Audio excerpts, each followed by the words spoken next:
کہ جس کے پاس پیسہ ہے اس کے پاس بہت ساری دولت، اس کے پاس بہت ساری طاقت آ جاتی ہے۔ اب یہ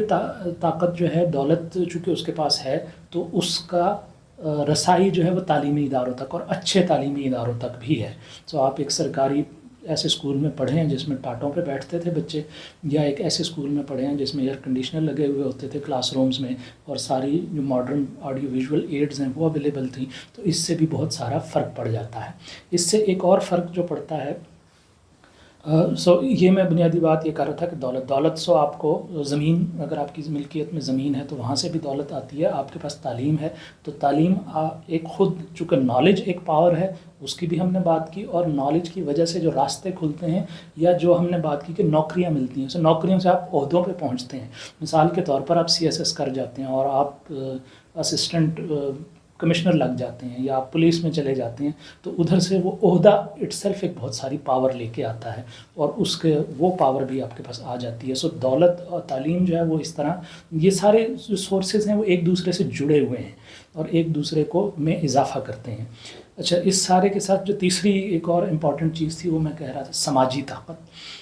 اب سماجی طاقت کیا ہے؟ یہ وہ ہے کہ جو سماج میں آپ کی حیثیت سے طے ہوتی ہے، یا سماج کے اندر آپ اپنی حیثیت کو بھی بدلنے کی کوشش کرتے ہیں۔ مثال کے طور پہ اگر آپ کسی بہت نچلے طبقے سے تعلق رکھتے ہیں تو آپ کی سماجی طاقت مختلف ہوگی، لیکن اگر آپ مولوی ہیں، آپ کسی گاؤں میں ہیں اور وہاں پہ آپ ایک پرائمری اسکول کے ہیڈ ماسٹر ہیں، تو اس ہیڈ ماسٹر کے پاس بھی ایک خاص طرح کی پاور ہے، اس کی بات لوگ سنتے ہیں۔ مولوی کے پاس حالانکہ اس طرح ڈنڈا نہیں ہے، وہ اپنے حکم کو نافذ نہیں کروا سکتا، ہیڈ ماسٹر اپنے حکم کو نافذ نہیں کروا سکتا، لیکن اس کی ایک سماجی حیثیت ہے، گاؤں میں لوگ اس کی بات مانتے ہیں۔ پیر صاحب ہیں کوئی،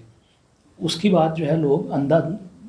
یقین رکھتے ہیں اس پہ، اور جو وہ پیر صاحب حکم دیتے ہیں وہ لوگ کرتے ہیں، تو اس کے پاس ایک سماجی طاقت ہے۔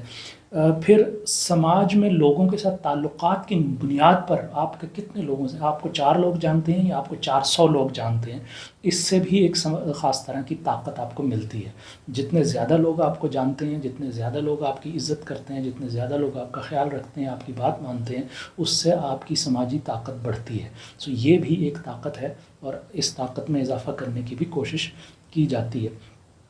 اسی کے ساتھ میں یوں جوڑ لیتا ہوں کہ یہ سماجی طاقت عام طور پہ بعد میں اس کو لوگ سیاسی طاقت میں بھی بدل لیتے ہیں۔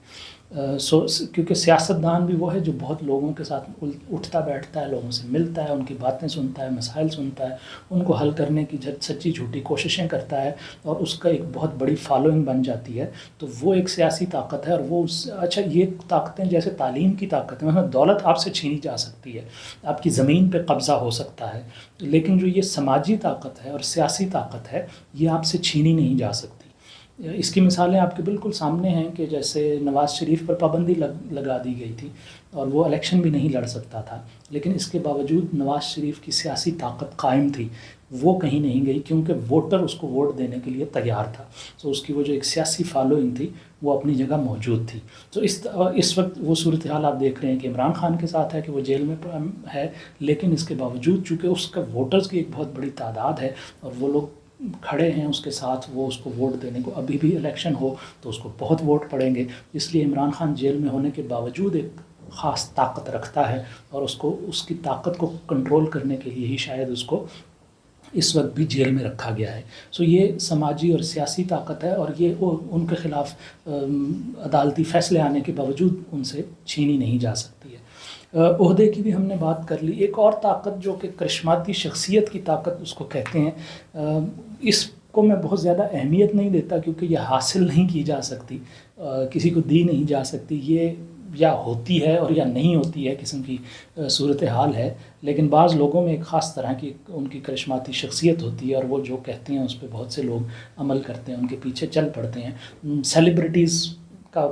بھی ایک اس طرح کی ایک طاقت ہوتی ہے۔ یہ مختلف طاقتیں ہیں، طاقت کے مختلف سورسز ہیں، یوں کہہ لیجئے۔ اب آپ نے جب دیکھنا ہے، اپنے آپ کو انالائز کرنا ہے، آپ اگر ایک کمزور طبقے سے تعلق رکھتے ہیں، کمزور شخصیت ہیں، اور آپ تشدد کا نشانہ بنتے ہیں، تشدد کا سامنا کرنا پڑتا ہے آپ کو، تو آپ کو اپنی ایک طرح کا ایک تجزیہ کرنا ہوگا کہ آپ کہاں کھڑے ہیں، آپ کے پاس تعلیم کتنی ہے، آپ کے پاس دولت کتنی ہے، آپ کے پاس طاقت کتنی ہے، کوئی اور اختیار، زمین ہے، آپ کے پاس کوئی عہدہ ہے، اور یہ سارا اب اگر آپ دیکھ لیں تو لوگ یہی ساری کوششیں کر رہے ہوتے ہیں. وہ تعلیم اس لیے حاصل کرتے ہیں کہ نوکری ملے گی، نوکری کے ساتھ پیسہ آئے گا اور نوکری کے ساتھ عہدہ آ جائے گا، عہدے کی طاقت آ جائے گی. تو آپ کو بھی میں کوئی راستہ نہیں بتا رہا، میں صرف یہ بتا رہا ہوں کہ یہ جو 4-6 سورسز ہیں طاقت کے، ان سب کو انالائز کریں، ان سب میں اپنے آپ کو دیکھیں کہ آپ کہاں کھڑے ہیں، اور اگر آپ کو پاور بیلنس کو اپنے حق میں بہتر کرنا ہے تو ان میں سے کون سی چیز ہے جو آپ حاصل کر سکتے ہیں، ایک کے بعد دوسری اور دوسرے کے بعد تیسری، اور کس طرح سے اپنی طاقت بڑھا کے جو کوئی آپ پر تشدد کر رہا ہے اس کے برابر کھڑے ہو سکتے ہیں. اس پہ اپنا خود تجزیہ کیجئے اور فیصلہ کیجئے کہ آپ کو کیا کرنا ہے.